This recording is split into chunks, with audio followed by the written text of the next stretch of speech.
Hi everyone, this is Mom and Daughter Moments, and we're here to shed light into echoes from the past and present. I was born and raised in Nigeria, where we have a very tough and high level of discipline background, and I would rather call it a form of child abuse now, and some of it is actually not child abuse because it actually helped me raising my kids.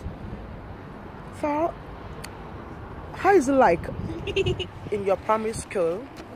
Because in my primary school, then when you are late to school, you get a real hard smack with an assembly.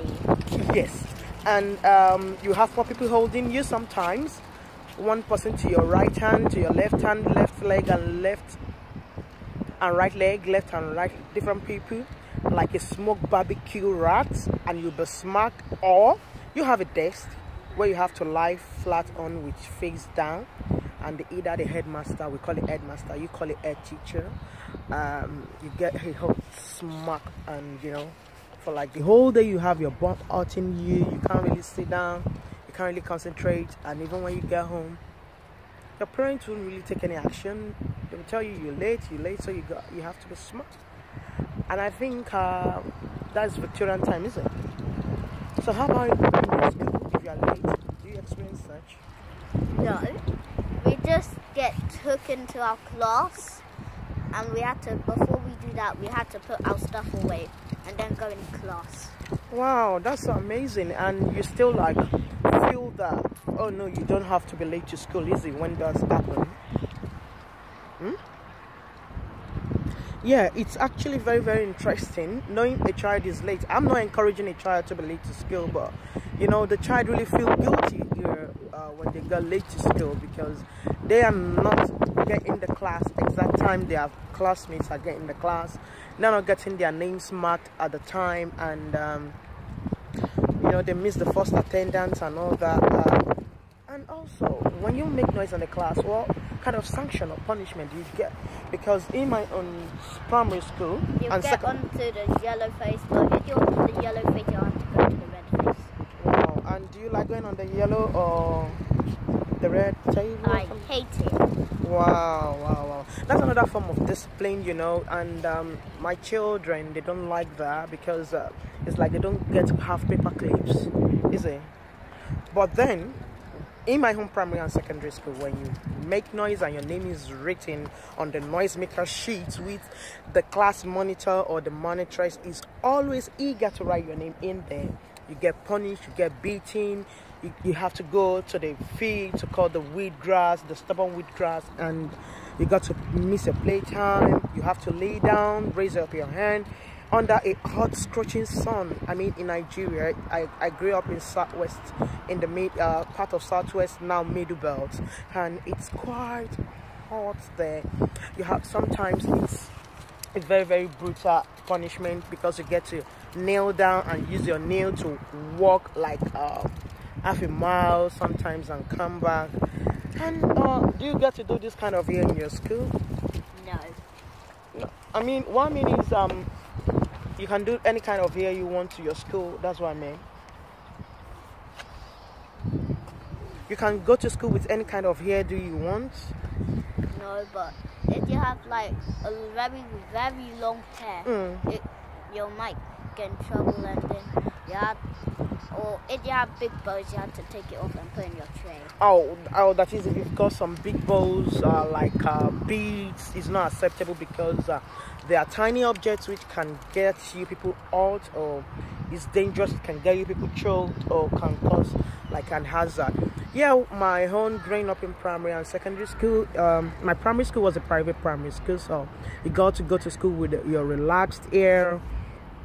And my secondary school, that was a government school, which you can't actually go to school with any kind of hair you want. They had to actually dictate the kind of hair you have to put on, like they call some funny hairstyle, koroba, everything will have to come down, and you have some pain in the center of your head. We've got shuku, we've got police cap, we've got pakwelede, we've got different kind of hairdo. Then we have some ones we have with thread, Kiko, the pineapple brush, police cap, and all that I can't really remember all the hairdo, but if you are not on the right hairdo, it's actually very, very awful. I used to remember a woman that actually cut our hair then, because if you go on a wrong hairstyle and you're having less than 10 weave on you, she will actually cut the hair down. What, does anybody cut your hair in your school? No. And yet they still want to go to school with a very lovely hair and a comfortable hair on them. You know, school in Africa sometimes in my own time was really, really, really tough. I really enjoy it. The moment you enjoy in your schools, during your inter-house sport day and during social days, cultural days, quiz days, debates and all that, you got to relate with other schools. But in my children's growing up, their kind of education is the same thing but a massive difference, because we basically learn from theory and most of the practicals are in your textbooks, but they got to see things themselves and all that, and I'm really, really happy with that, because it actually speaks the volume of change you got to experience while growing up. During our social day, those are the times we experience people coming to put up their talents, people that can dance, people that can sing. But in your school, do you actually listen to music or do you sing? We do listen and we do sing it while doing the action. Wow. How about in your assemblies? What do you actually do? You do something really, really interesting? We had to like have some fun, and we get to, and we also had to sing at the end of the day, at the end of the assembly, and we're doing the actions. Wow, that's really, really interesting. My own assembly days then is either a prize giving assembly day, that people that got overall first position for the whole class, maybe year 1, year 2, then presentation and getting to know your prefect, the head boy, the head girl, and all that. But in their own time, they got to sing all sorts of music. They listen to music, they dance on their assembly ground. But my assembly ground, sometimes there are some emergency assembly ground they do when I was growing up. It's meant to beat people. So awkward. If you're my teacher then and you're watching this, I know by now you should have known that those moments are awkward moments. They are not really, really, really nice and pleasant moments, because it's so barbaric, if I may say right now. It's a form of discipline then. So many songs I don't even know, because I'm not a fan of certain musics. And but when you go out to stores, to some places, you got to listen to some music, and I'm so amazed sometimes when my children sing these songs, and I got to ask them, where did you learn this music from? They tell me from the assembly, we play, we dance and all that. Oh God. In my next world, I think I will come to this kind of a life, you know. And it's very, very interesting and very, very, very challenging to know that this is going on right now, and in some other parts of the world is actually something else. But all the same, we are here today. We're just trying to reflect, and we just decide to make this video. So please don't judge me and my daughter.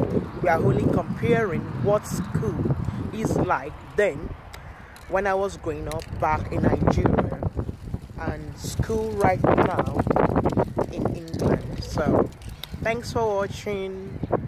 Please don't judge me or my daughter once again. Just putting out things together. If you really like our video, kindly thumb up and like and subscribe. Bye. Smash that like button and subscribe us. Press that bell.